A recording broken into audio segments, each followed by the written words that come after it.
What do Americans love more than free money? How about B-list actors running around trying to find free money? If you think that's correct, then sit back and let us tell you about the treasure hunt comedy craze that dominated movie theaters in 4 separate decades. This week's treasures include a scene-stealing Milton Berle, the funniest script John Cleese ever read, and trash bags. Lots and lots of trash bags. Treasure hunt comedies on this week's This Was a Thing.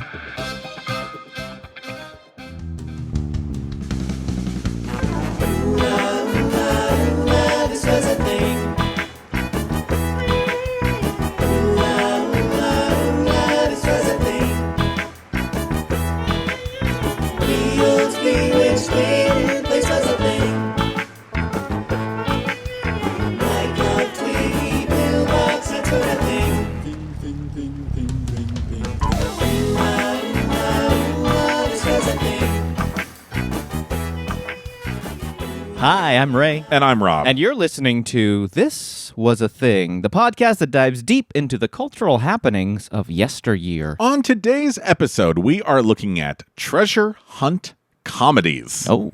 Specific and niche, folks. Specific and niche. This was a thing because every generation since the greatest generation has attempted to make the quintessential epic treasure hunt comedy. Every few years, some of the most brilliant comic performers, writers, directors, and studios come together and they attempt to create a comedy that is based around our need for riches and our need for laughter. Why was this obsession so essential for each movie-going generation? And do these movies hold up for subsequent generations who are unfamiliar with the on-screen artists? Today, we're going to be looking at the history of 4 treasure hunt comedies that fall under this genre. 1963's It's a Mad World. There's only 4 mads. So angry. So angry. 1979's Scavenger Hunt, 1987's $1 Million Mystery, and 2001's Rat Race. Ooh, I love Rat Race. Me too. In fact, you're going to be kind of bookended today by a really good film and I think a really great film. There might be some controversy over which one I think is the good one and which one I think is the great one. Uh-oh. Yet none of these films would have existed if it had not been for one man who didn't even live to ever see any of these films, and that is Mike Todd. Mike Todd was a producer, an impresario producer, and I know he's a favorite of Ray's. Is that right, Ray? Mike Todd? Well, I mean, I feel like just Mike Todd's come up in a couple different episodes, and so it's actually the Mike Todd podcast now. Yeah, it's the Mike Toddcast. Oh, that's Jesus, right? This is why you get paid the big bucks. We are still currently looking for a sponsor on Patreon. As because the Mike Todd family, the Mike Todd estate has just pulled their funding from us. Yes, and actually a pending lawsuit is on its way. But can't wait. Toddcast lives on. Yes. Mike Todd was a producer, and he came up with an incredibly winning formula for his 1956 movie, Around the World in 80 Days. It's based on the 1873 Jules Verne novel, and the plot of the movie and the book is quite simple, but adventurous and ripe with many different events. But the basic plot is simply this. A man makes a bet that he can travel around the globe, around the world. In, let me guess. Like a little over 2.5 months. A little higher. Oh, a little under 3 months. Yeah, that's about it. Okay. Yeah, 80 days or so. It was actually the original title of the book. Around the world in maybe three, a little less than 3 months. A little under 3 months. 80 days, Jules. Okay, fine, publisher. Fine. Apparently typeset costs a lot now. The movie itself has 4 main stars: David Niven, Cantinflas, Shirley MacLaine, and Robert Newton. And the brilliance of Todd is that it becomes the first of the, quote, make-work films in Hollywood where tons of stars are in the movie. We will just make work for these stars to show up. While you have those 4 main leads, there are over 40 cameos in this film. Wow. Including... Remember, it's the 50s, folks. Frank Sinatra, Marlene Dietrich, John Gielgud, Jose Greco, Peter Lorre, Buster Keaton, and most importantly, Marion Ross from Happy Days. Oh. Mrs. C. Mrs. C. And a SAG rep apparently said to Mike Todd, "Good heavens, Todd, you've made extras out of all the stars in Hollywood." He featured state-of-the-art sound, glorious Technicolor, brilliant camera techniques to make it feel even more epic than the film actually is. And at 182 glorious minutes, it is filled with stunning scenery, different locales, situations, and meaning that the audience is never lulled into boredom because it's consistently having a visual treat for the eye. And for this, the movie is awarded with a massive profit and, most importantly, Best Picture of the year. Oh. The only thing that could make Around the World in 80 Days even more exciting is if a hunt or something was involved. Fogg simply just needed to get from point A to point B. He knows where he's going, therefore it is like a stable journey. And will he get there before the clock runs out? But people really love a movie where there is a hunt and no one knows what or how. You ever see Treasure of the Sierra Madre? Ever see Treasure Island? I saw Muppet Treasure Island. Okay, that counts. Yeah. That counts. There's something fun, I think, when you're watching a movie and you know that people will benefit greatly if they're smart enough and if they're fast enough. And if there's competition. There's really nobody competing with Phineas Fogg in Around the World in 80 Days. No one could. Who could compete with Phineas? Gah. What a name. And then also you have to remember at this time in the 1950s and 60s, there was also the game show craze, which was huge on television. And so you had people enjoying watching other people act like idiots, all to just get like a few extra dollars in their wallet.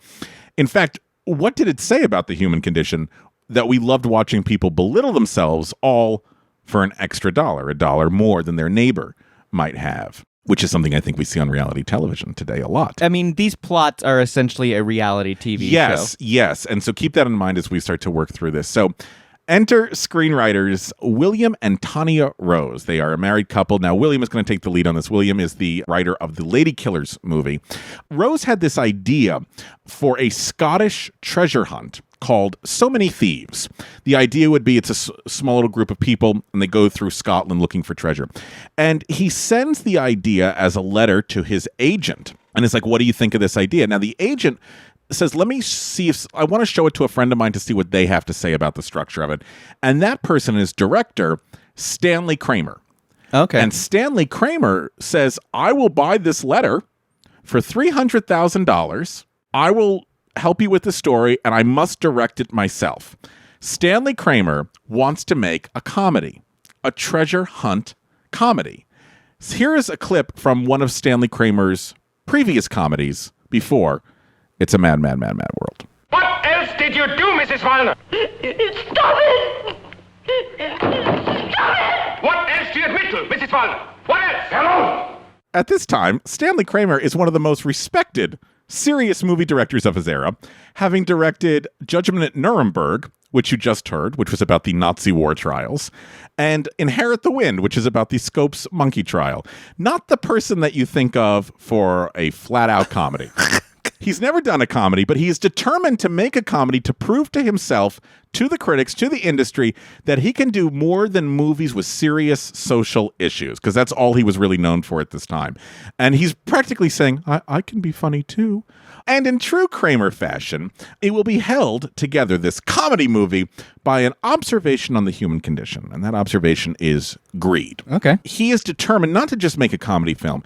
Stanley Kramer is determined to make the definitive comedy film. Okay. The comedy film that will end all other comedy films. The Gone with the Wind of comedy. The Gone with the Wind of comedy. That's actually a great way of putting it. Already, this sounds like a massive leap from stirring drama to slapstick comedy. And he retitles the film something a little less serious. That's what he titles it, because everyone's just said he did serious films. It's kind of vain to change the title like that, so he just changes it to It's a Mad, Mad, Mad, Mad World. It's 4 mads.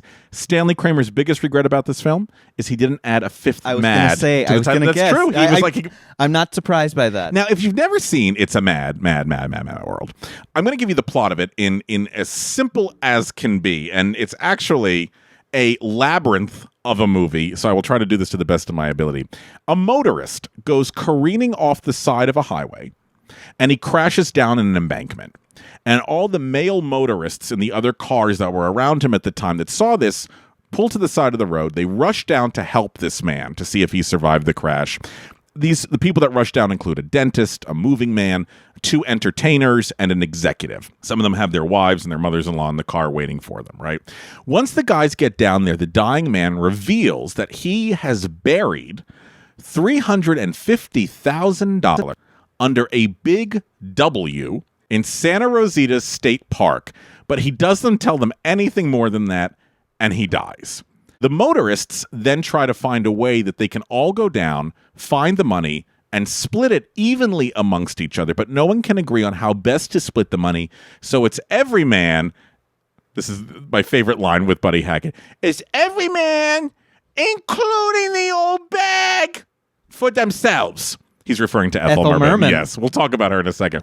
And along the way, each car runs into their own troubles, getting into various hijinks like being locked in a hardware store, trying to fly an airplane, being held captive by gas station attendants, etc., etc.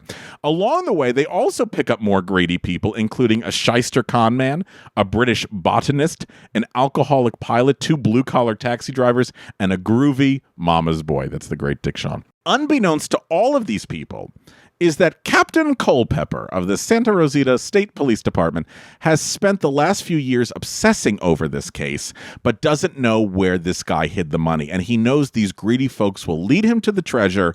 He can finally find out, put the case to rest, and retire. Now, this is a very condensed version of what will turn out to be a movie that lasts 197 minutes. And it is a good 197. And you also have to remember at this time that movie studios were having a huge problem, which was television was forcing people to stay at home and not go to the theater as much. So what could movies offer people that television could not? So Kramer goes, well, we're going to film it in Ultra Panovision 70, and we'll present it in Cinerama. So that way the entire movie looks huge and looks even more epic. And here's the goop and the gag. Now, you might go, what is the goop and the gag? What is the goop and the gag? That's a great question. It's a term that they said on RuPaul's Drag Race, and I'm trying to integrate it more into my vocabulary. Okay. It just means, here's the deal. Got it. Kramer knows exactly how to make the ultimate comedy film. It will star the most popular comedians of the time period, and much like Around the World in 80 Days, they will fill out even the one-line roles and cameos throughout the film. So, can we get all these funny people in one place at the same time? And they come up with a cast list, him and the Roses, and in the original notes, this was in the original notes, the dying motorist is going to be played by Buster Keaton, the great silent film star. Okay. The detective that's watching them all is going to be Jack Benny, who was one of the most popular television and radio. Rochester. And the 5 guys down there to come see what happened are going to be television's biggest stars. You have to remember, folks, there's only 3 channels at this time. So each of these men that I'm going to mention had their own television show and were huge. And they didn't really appear on each other's shows ever. So imagine getting all of these amazing comedians in like one place at the same time. The 5 motorists going down there will be Milton Berle, Sid Caesar, Red Skelton, Jackie Gleason, and Phil Silvers. Wow. And the wives up in the car are going to be Lucille Ball, Imogene Coca, and the executive's mother-in-law, who's this overbearing mother-in-law, is either going to be Sophie Tucker or Mae West. Dreamless. This is Dreamless. So while it's not confirmed, like they didn't say really who was going to play who. They were just like, these are the people we want to get. We'll figure out the roles later. I would assume that Milton Berle will play the role he's going to play in the film, which is the executive. Yeah. Red Skelton and Phil Silvers were the entertainers. Caesar was the dentist, and maybe Jackie Gleason was the moving man. We don't know. So Red Skelton, who's kind of a name that we don't really remember anymore today, his big thing was very like mild, sweet comedy. He used to do clowns. He was always dressed like a clown. He would paint clowns a lot.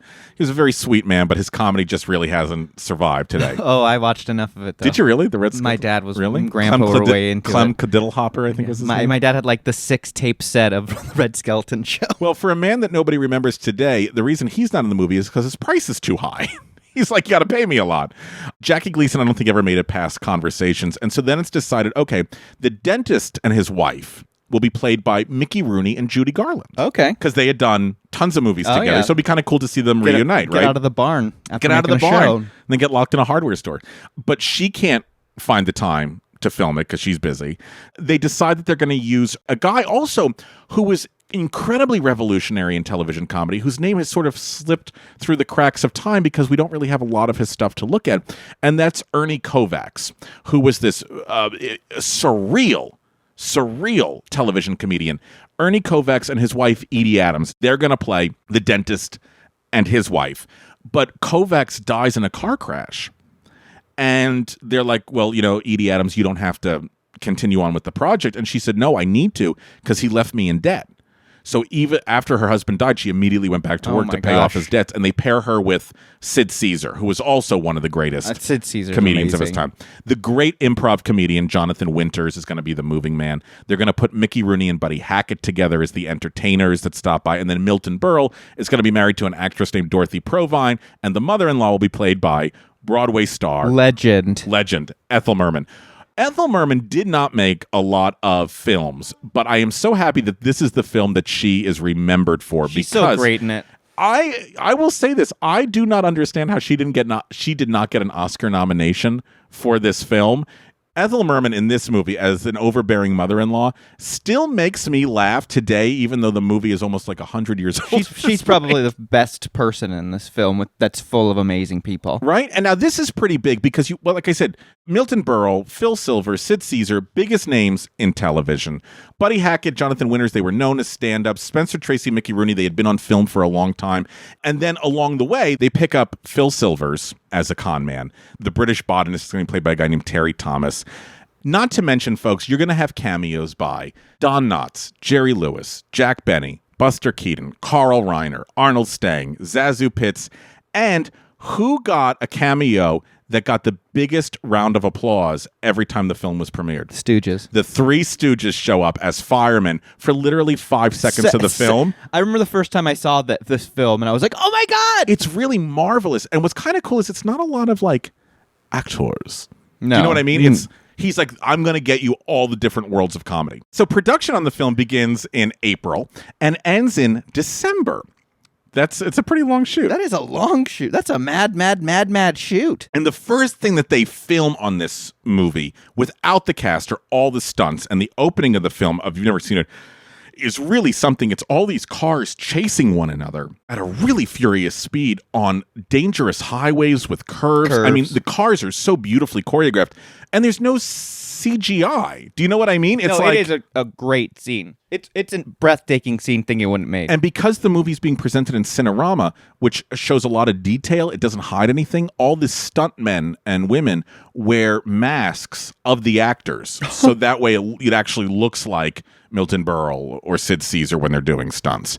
Here's a little bit of Carrie Lofton, the stunt supervisor for It's a Mad, Mad, Mad World, discussing what it was like having the cast see all the footage that he shot before they even arrived on set. Now, he takes the whole cast down to see this deal. One would go and the other would stop and go, and the cars were doing takes. Buddy Hackett says to him when it's over, Stanley, you mean you're going to spoil this beautiful picture by have us trying to put dialogue in there? I told him, I said, well, my premiere was a success. I hope yours don't flop. Now, when you watch the film, it's clear that all the actors in this are having a great time with one another and have great respect for each other. Milton Berle, Mr. Television, is also known as somebody who's got a very big schmeckle ego. Oh. But he does have a big schmeckle, too. That's the story, folks. Milton Berle had the biggest penis in Hollywood.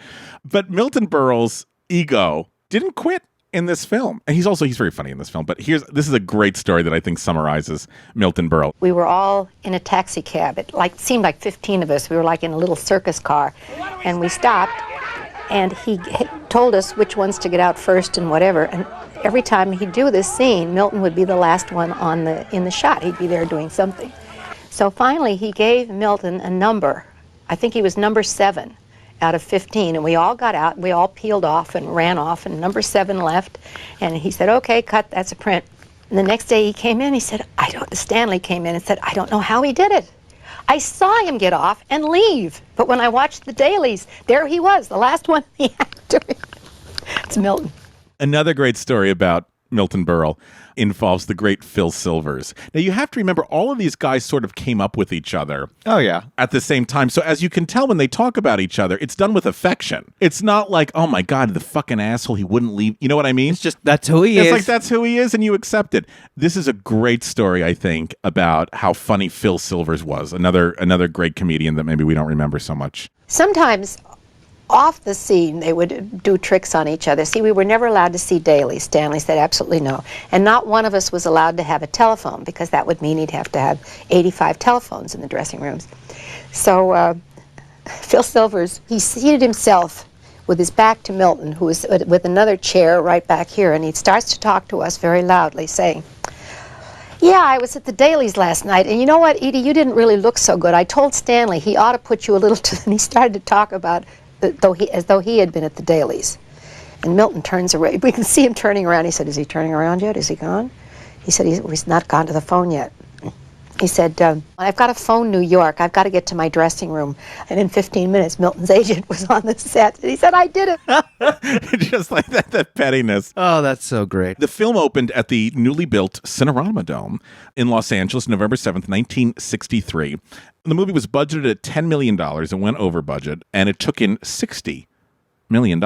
Wow. And watching, I think, like from a historical perspective, watching these great comedians who never worked with each other getting to play with each other is so, like watching Milton Berle and Sid Caesar, like these two titans of comedy playing off of each other. No, it's great. You just go, wow.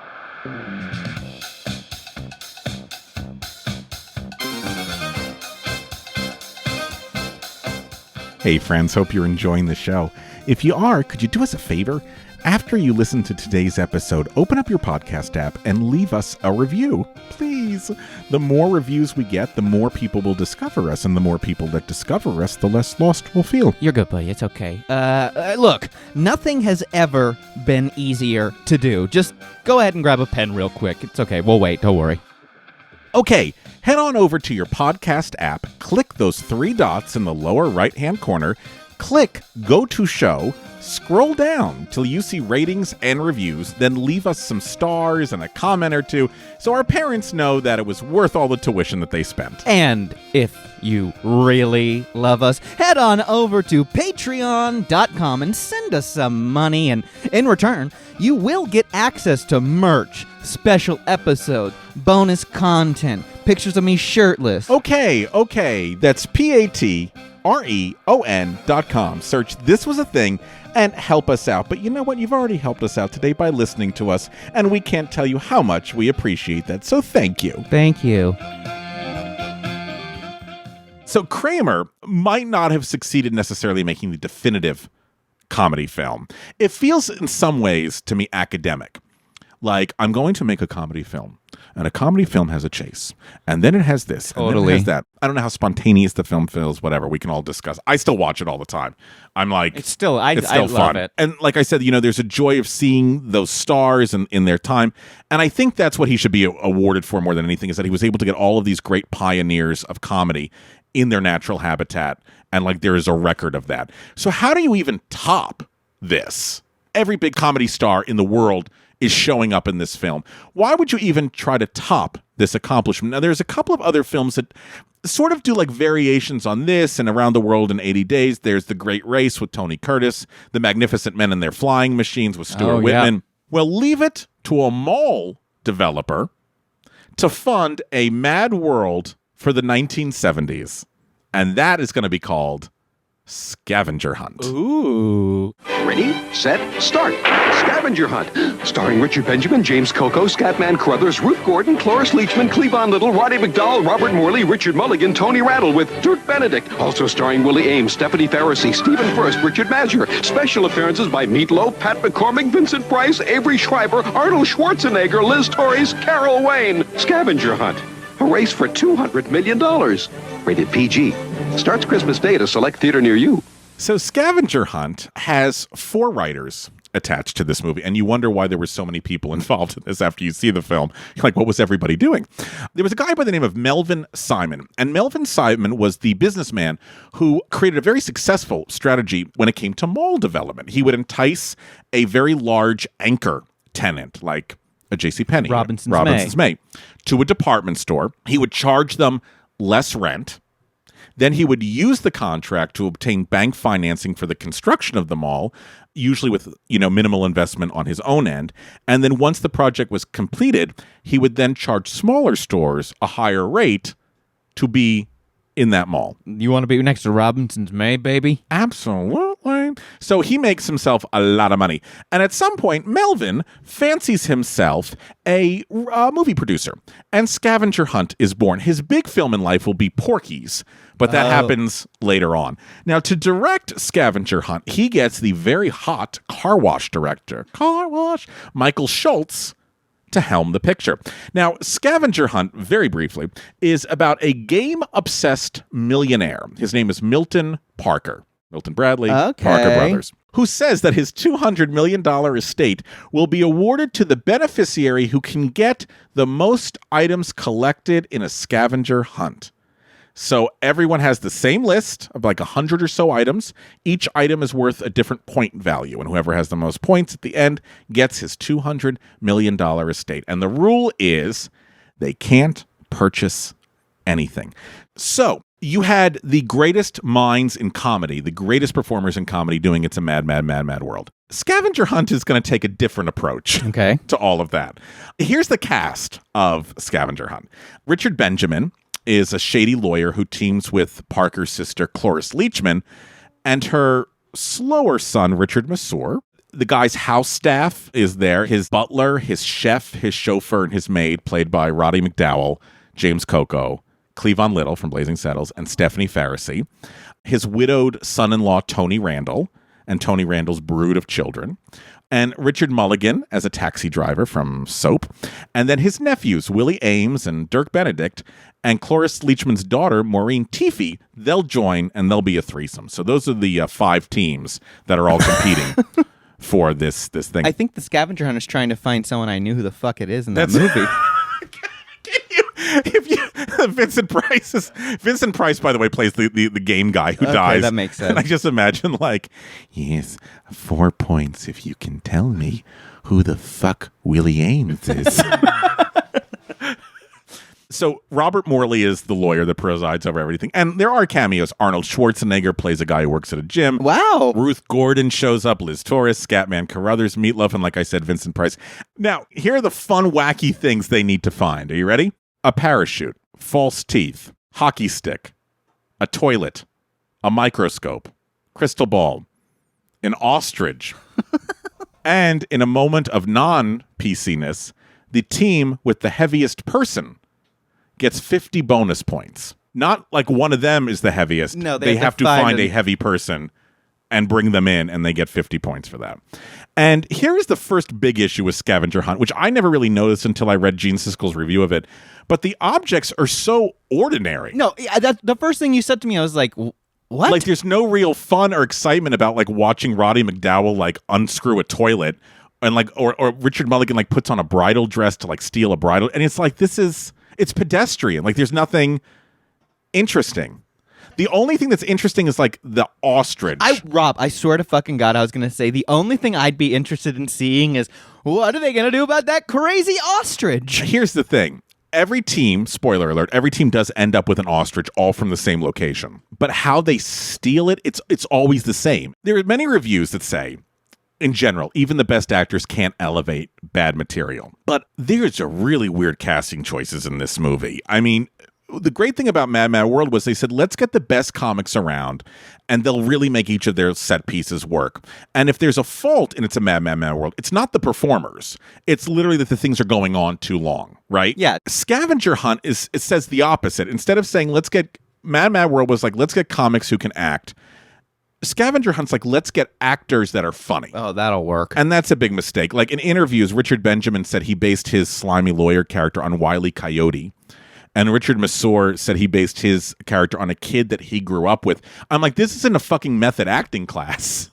These are actors who rely on funny dialogue. Yeah. Unlike a Sid Caesar or a Milton Berle or a Phil Silvers, that I'm sure they have brilliant writers, but they add so much to the film. Yeah. Right? The other thing is that I really wanted to appreciate, it's about It's a Mad, Mad, Mad World, unlike Scavenger Hunt, is all the actors in It's a Mad, Mad, Mad, Mad World, they're all actually coming from the same comedy roots. They're all coming out of a vaudeville, burlesque tradition. And they have the same respect for each other. And they all speak the same language, and in some way they're all performing in the same world. Scavenger Hunt, it's like a hodgepodge of comedy. It's like there's James Coco, and he's like the Nathan Lane of his time. Then there's Roddy McDowall, who's a great film actor. James Coco is the great stage actor. Willie Ames, who was like cute, but not funny. You know what I mean? So it's like no one's unified. And I was like, why not get the greatest comics of their time to do Scavenger Hunt? And I was like thinking, like, and in that time, like, there's nobody in there from SNL. Like, where's John Belushi? Where's Chevy Chase? Where's Jimmy J.J. Walker? Where's Woody Allen? Where, you know what I mean? Where are all the big comics? Carol O'Connor. Mary Tyler Moore. Like, where are they? Unless they were like, I think I'm going to pass. Do you think that after seeing It's a Mad, Mad, Mad, Mad World, contracts started getting crazier in Hollywood, and then people couldn't get out of it and stuff? Maybe. That's actually, I never thought of that before. Here's Siskel and Ebert with their review of Scavenger Hunt. My dog of the week is one of the most pathetic comedies I've ever seen. It's Scavenger Hunt. Boy, is this dumb. All people wander around like Tony Randall and Cloris Leachman. They run all over San Diego trying to swipe an entire toilet and a set of antlers. That's all there is to Scavenger Hunt, which is not only about collecting trash, this is trash. Hey, another real winner, and so much for the dogs. Now let's take one more. And here's some of the reviews. An all-star cast plays unsuccessfully for laughs, People magazine. When a movie's jokes are so noticeably without punchlines, only a mood of uproarious confusion can save the day. Mr. Schultz takes an orderly approach that only makes the movie more of a mess. New York Times. Utterly wretched comedy, all movies. Not at all good, but almost fascinating for its cast and the wrong-headedness of its approach to comedy. So the movie gets such bad reviews, it goes away really, really, really fast. It got put onto VHS in 1983. It was never on like Laserdisc or any DVD or anything, and then finally they released it on Blu-ray in 2017. Oh. And so if you want to see Scavenger Hunt and see what we're talking about, folks, head on over there. I think the reason that this movie probably just didn't succeed the way it was supposed to, like we said, is just not funny, and you don't have the right people in there to make this thing work. After that, you kind of get a couple like variations on this, like the epic comedy with a lot of people. There's Midnight Madness, Cannonball Run, if you're a Burt Reynolds fan. So now the Hunt movie, which is thin to begin with, so now it removed great comedians and replaced them with actors. You know, could you make this formula, this format, this genre any worse? Yet you can. What if we did the same sort of movie, but now with no-name actors that nobody's ever seen before, and massive product placement? I'd be down. And we make the movie a real-life treasure hunt.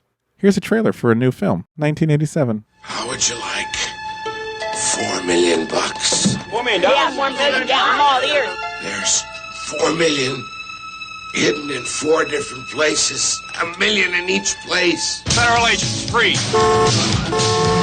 A madcap race to riches. They must be crazy. Sure, they're my folks. $1 million mystery. 5, 6, 7, 8. They're all after a fortune, and nothing is going to stand in their way. You're under arrest!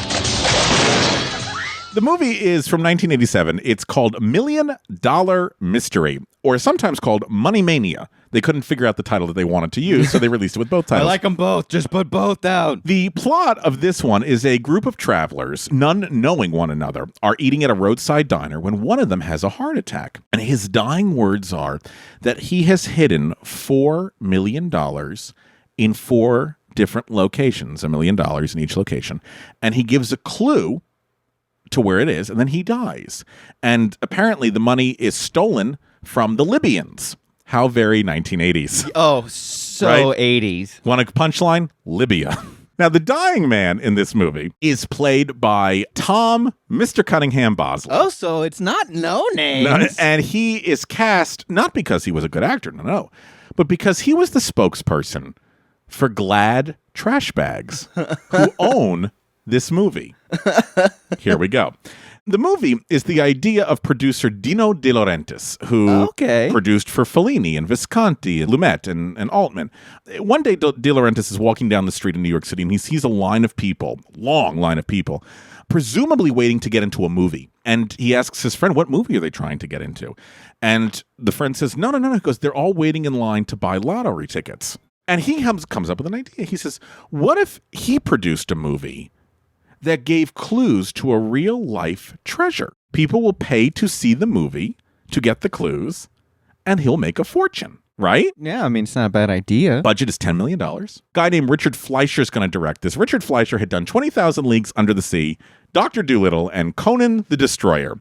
So let's give him a comedy. And the cast, oh boy. De Laurentiis' idea, maybe to save money, even though the budget is $10 million, is that they'll go with up and coming comics. So the people that you meet in this movie that are looking for the $1 million is the Briggs family, played by Rick Overton, Mona Lydon, and Douglas Emerson. There's nerdy newlyweds, Wendy Sherman and Eddie Deason. There's a band that's traveling, and that consists of Daniel McDonald, Penny Baker, Tawny Faye, and Legina Hart. And the siblings who own the restaurant, who are played by Royce D. Applegate and Pam Madison. Plus, along the way, they, like all the other movies, pick up people, and they pick up Rich Hall and Kevin Pollak. And every fucking $1 million in this film, guess what, my friend, is always in a Glad trash bag. Oh, perfect. Does it have the label on it? Oh, it's always a Glad trash bag. At the end of the movie, spoiler alert, they only find 3 of the 4 $1 million. And at the end, the characters say, hey, there's still $1 million out there. And they look to the camera and say, can you find it? So ticket buyers were given game cards when they bought their ticket, and it was shaped like American currency. But instead of the president's face, it was Dino De Laurentiis' face. Oh, my God. And there's entry forms which contain additional clues to finding this $1 million that are obtainable in Glad bag packages or in the movie theater. Well, no one cares. And the movie takes in $989,000 against their $10 million budget. And 365,000 people correctly guessed where the money was hidden, which ended up being in the nose of the Statue of Liberty. What? They didn't actually put the money up the nose of the Statue of Liberty. You had to be like, oh, that's where you're saying it's hidden. So they had to have a drawing to give one of these people the $1 million, and it was won by Alessia Lene Jones of Bakersfield, California. Miss Jones was 14 years old, and she bought a horse, braces, and then helped her family out a little bit. You can't make this up. Mad World was like, hey, we have a really great idea here. Scavenger Hunt was like, let's take out all the good people. And then $1 Million Mystery was like, let's take out all the good people, all the writing, and just make it even more fucked up. Look, let's take everything out and just put the bags in. That'll be fine. So can we redeem this genre? And we get one last try. And to me, I think it's the most successful out of all of them. 6 strangers are about to be given $2 million. The chance of a lifetime. First one there keeps it all. It's like a race? He said race. By land. Taxi.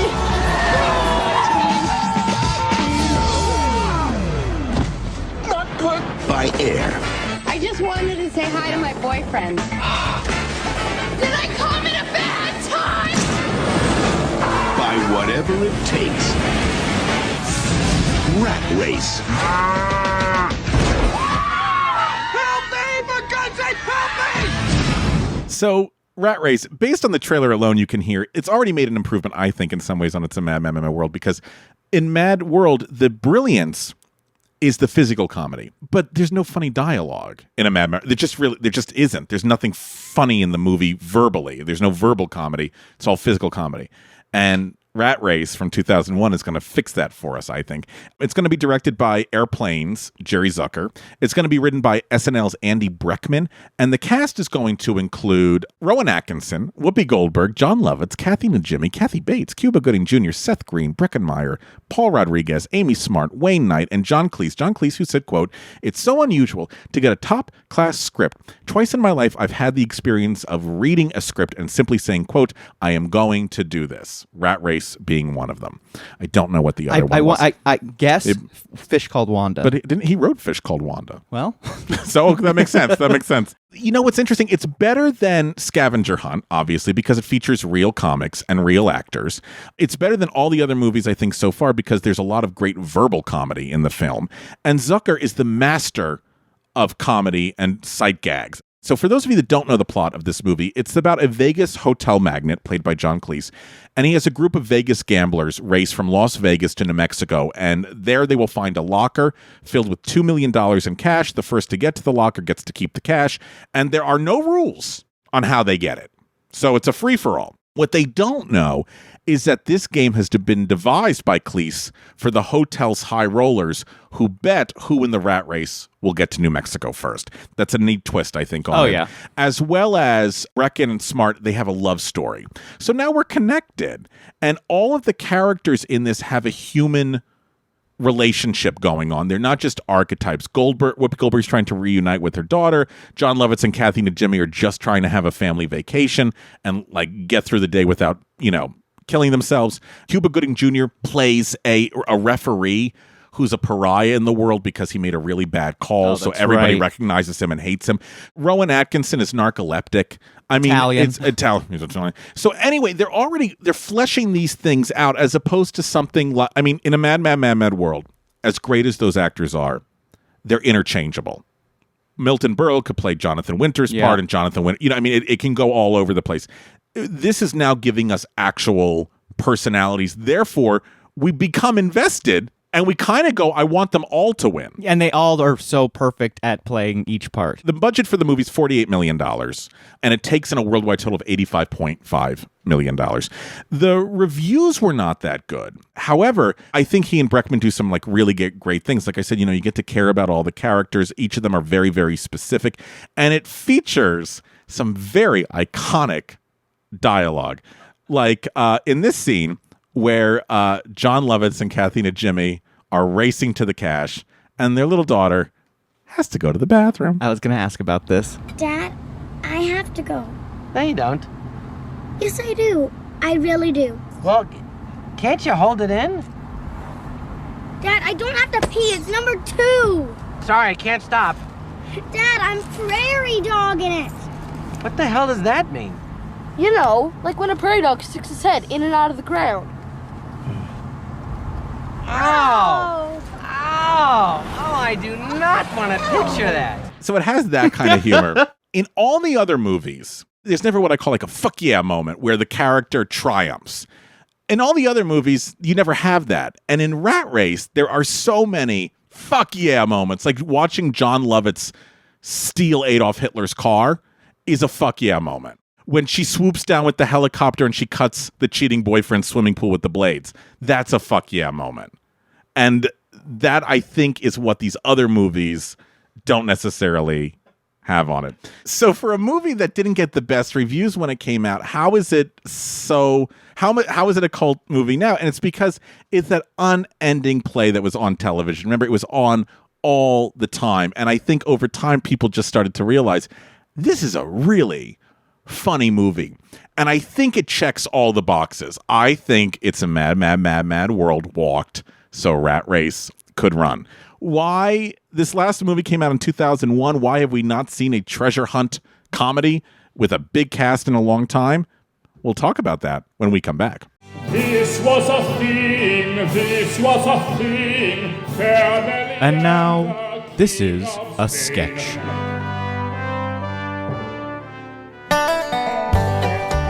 Coming soon to a Canadian theater near you, eh? America's tried it 4 times. Now it's time for the Great White North.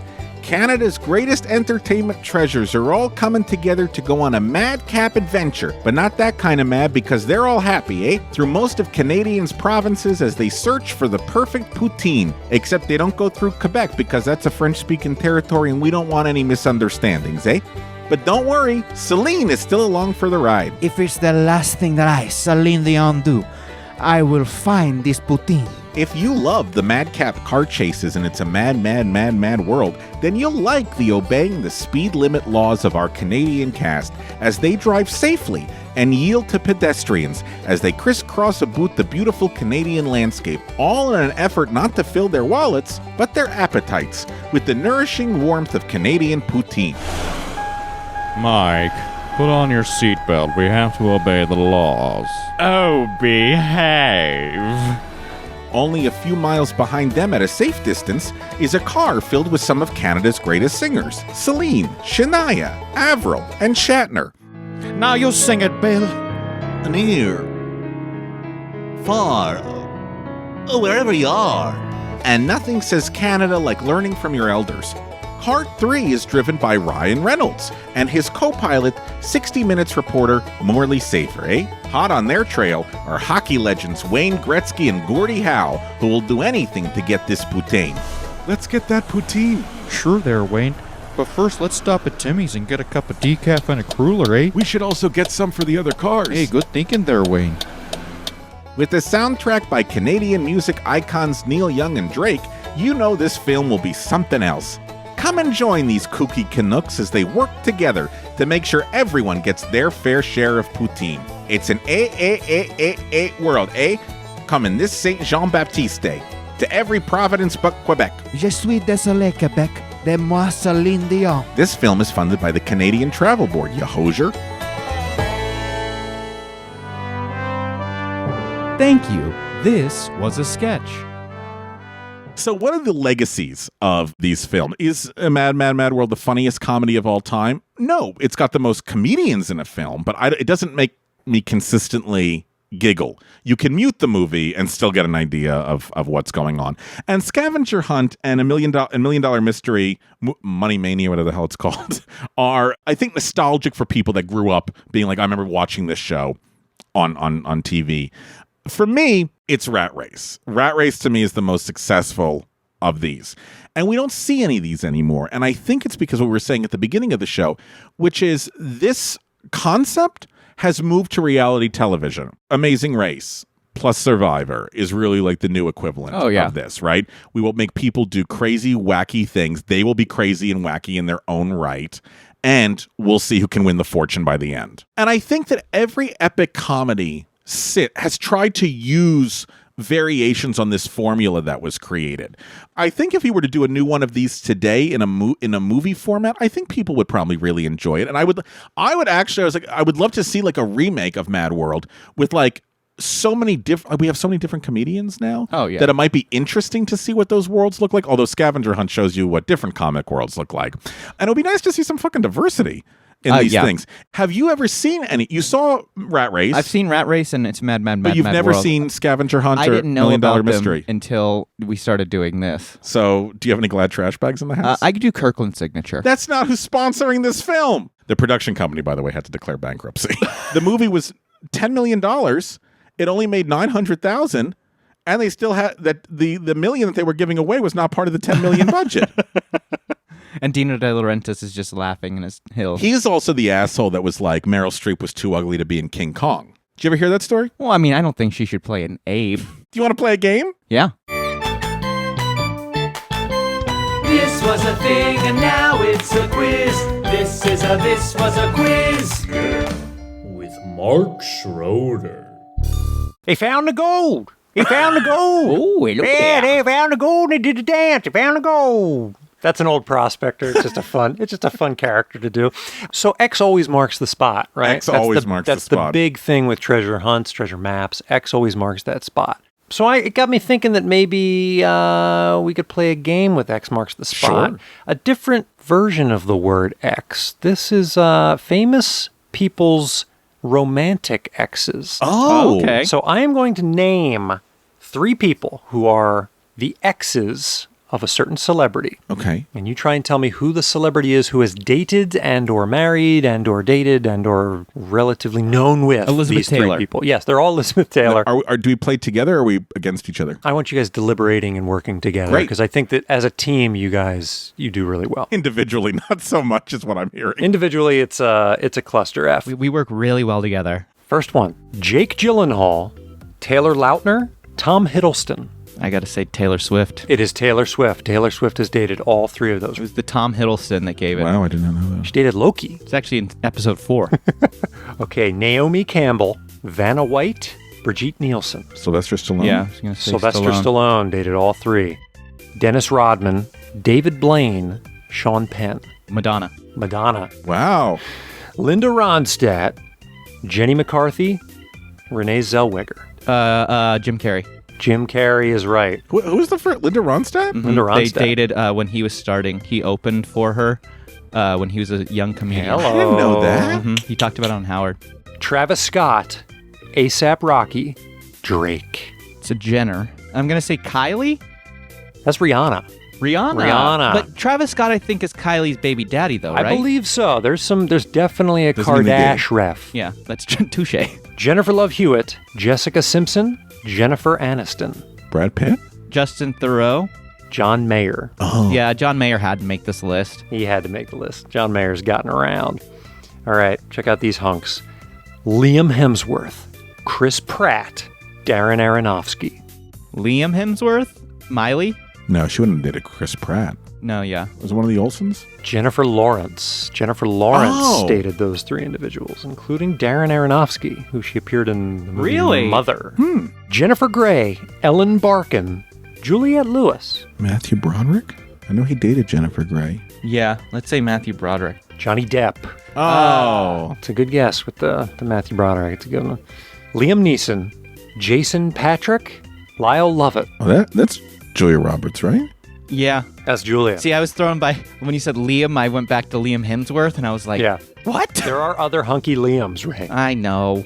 Last one. Beyonce, Alicia Keys, Alyssa Milano. Ooh. Tony Danza. Yeah, he is the boss. He wishes. What are the names again? Beyonce, Alicia Keys, Alyssa Milano.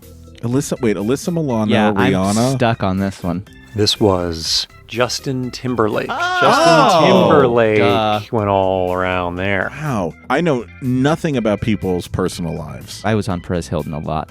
Were you really? In the early, early aughts? 2010s, late 09s. I was just 50 years too late with all my celebrities. Yeah, Exactly. If you had done... Who got who pregnant during the golden age of Now, cinema? Did you get this from the Post in, I don't know, 44? Is that where you're getting all your... Yeah, that's where I'm getting all my gossip. Larry, Moe, and Curly. Who's the ex that they share? Why, yes, it is Curly Joe Dorita. Oh. Wait, didn't you just mix the other Curly Joe Dorita?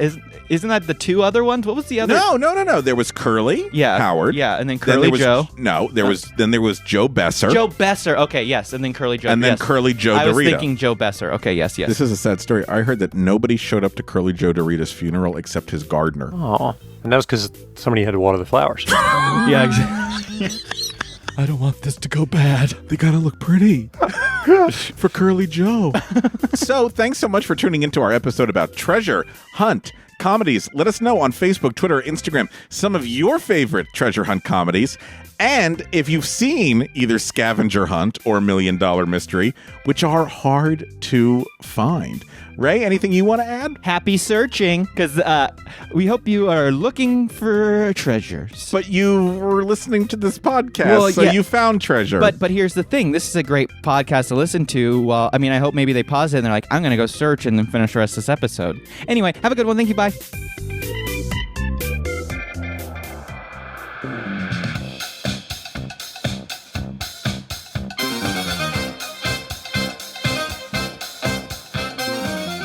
Thanks for listening to This Was a Thing, and a big thanks to the folks that keep this show running. Our editor, Daniel Cut Schwartzberg, our composer, Billy Better Than DC Reese, our social media director, Gabe #Crawford, our graphic designer, Natalie's Nothing's Too Graphic DeSavia, and finally, our games coordinator, Mark the Shark Schroeder. If you liked what we did today, make sure to head on over to iTunes to rate and review us. The more stars you leave us, the more love we feel. Hey, speaking of love, show us some social media love. Follow us on Instagram and Twitter at This Was a Thing Pod, and Facebook we are This Was a Thing Podcast. Reach out. We'd love to hear from you. And if you really liked what we did today, head on over to patreon.com and become one of our sponsors, and you'll get access to special episodes, interviews, and merch. That's Patreon. Search This Was a Thing and support us so we can keep doing this show.